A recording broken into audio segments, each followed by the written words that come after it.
So here are some ideas for making the commute more energy efficient besides the big commuter vehicles and better for disabled people and more. And by big commuter vehicles, I mean like trains, cars, and stuff like that.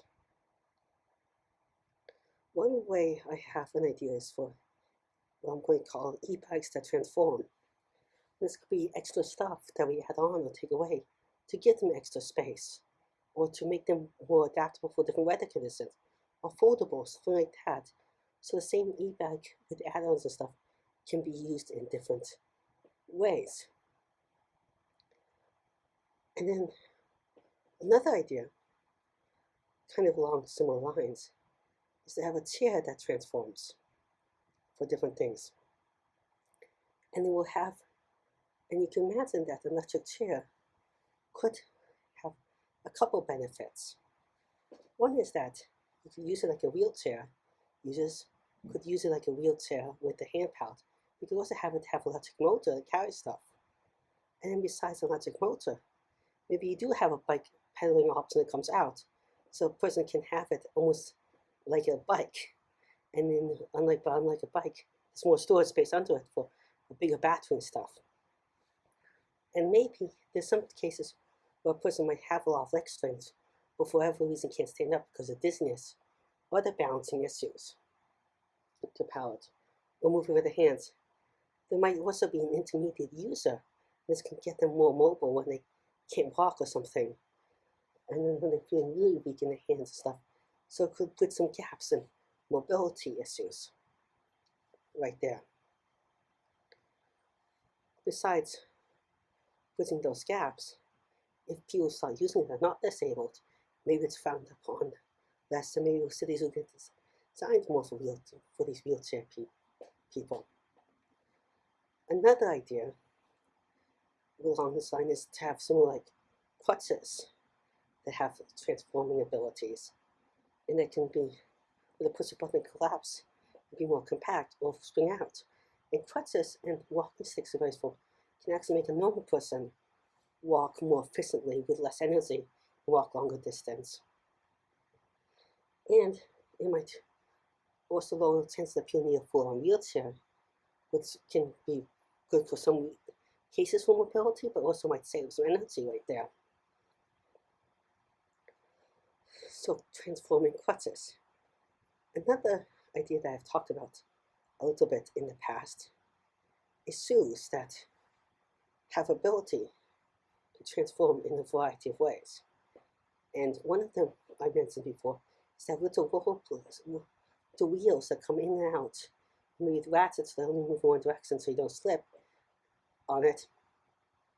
Why not make some of them motorized? So a person can switch between walking and having it assisted, and the wheels and motors can also help people with balance issues stay upright instead of a full-on thing. Or you could have shoes that help stabilize you in other ways or walk on different terrains more so you can walk longer distances. The problem with shoes, crutches, and chairs though, shoes and crutches though, is where you put the battery or power if it uses up a lot of power. Crutches, you could also have crutches designed with motors and stuff on it to help move you along to some extent. That would be more of a walker than a crutch. So we still cool if you have collapsible versions of those. And another idea, kind of like on the side, is that you could have the same thing with skateboards and scooters that transform or have additions, add-ons and stuff like that, and replaceable parts, depending on the uses, how much you're carrying with you, 2 for 1 or something like that, or just a one-on-one job kind of thing. So another idea is to have all these devices, and from wheelchairs to e-bikes to skateboards and scooters, that hits together. An idea behind having it hits together is that it could actually save energy a little bit by aerodynamics, but if you're going below 20 miles per hour, you're not very big, aerodynamics doesn't play that much of a role and stuff. But what it could do is you can make actually a motor run more efficient when you have delivering power to one motor. You can also carry less weight and stuff like that. Or if you're going really fast for one of these devices, hitting together could save significantly on energy lost by air friction, or on a very windy day it could actually be substantial. It could also save on navigation, and spent on navigation. It could extend battery life potentially, because you can make it so that one battery drains faster first and gets closer to zero because it's pulling extra weight. That means when you recharge it close to zero, which extends battery life and increases battery efficiency. Instead of charging it when it's only 50% charged or something like that. Another thing you could do is you could swap out different types of batteries, or swap out how much batteries. The more batteries you're carrying, the longer you can go, and the more power you could go, and faster. But batteries add additional weight that they have to take, making it less efficient.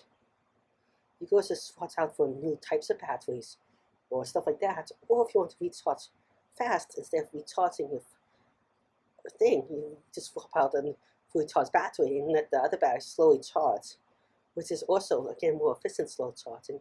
The reason why slow charging is remarkably more efficient is that the faster you charge, the more energy you put in, and that means more resistance. It heats up something which lowers its conductivity. It may cause other problems. And to cool it down, you can use cooling techniques, but those use energy. And also, that's even more significant on the battery, which it can wear down faster.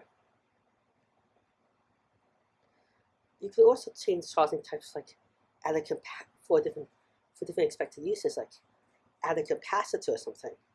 Instead of a battery, capacitors can recharge faster, take better response time for energy when you're braking and stuff like that. Recharge can deliver power faster, and they can last a lot longer, but they don't hold as much energy for the same mass. You can also switch out parts for different terrains, depending on where you live, to make it more efficient, or depending on where you're going. Another idea right there. You could also potentially have something that has a schedule ability, and it looks at the schedules of how everything's doing and figures out when should you best leave or go around certain routes to save the most amount of energy. And there's a couple things. The more you start and stop, the more energy you waste. The worse the weather is, maybe the more energy you waste. If it's hot outside or something, you may waste more energy in other ways, cooling yourself down. Or worse if it's very cold outside, heating yourself up or keeping yourself protected. Maybe you can also schedule so you can rise together or something like that. So there's a lot of possibilities to stay with a schedule.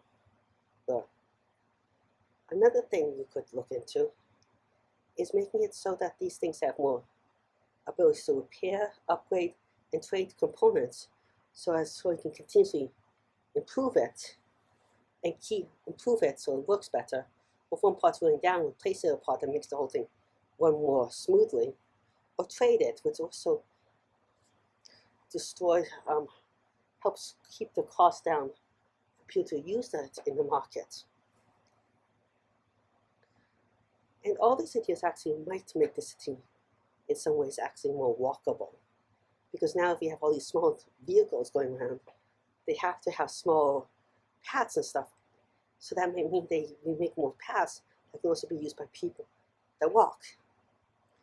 Also, by making it easier for people to walk in a variety of cases, we also can do it that people maybe encourage more, because they're like, no, I can bike to here using my e-bike and walk part of the way, but if I get stuck, I can just use electricity to go back.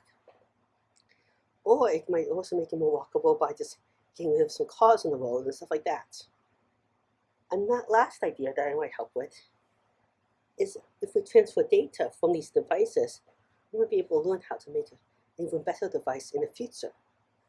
Well, thank you very much for listening. Please like and subscribe. It really helps the channel out. I'm trying to reach 1,000 subscribers in a year and 4,000 watch hours, which is really hard. Really help, I think, can do it. Also, if any ideas for future videos, comments or suggestions, please leave in the comment section below. Again, thank you very much. Goodbye.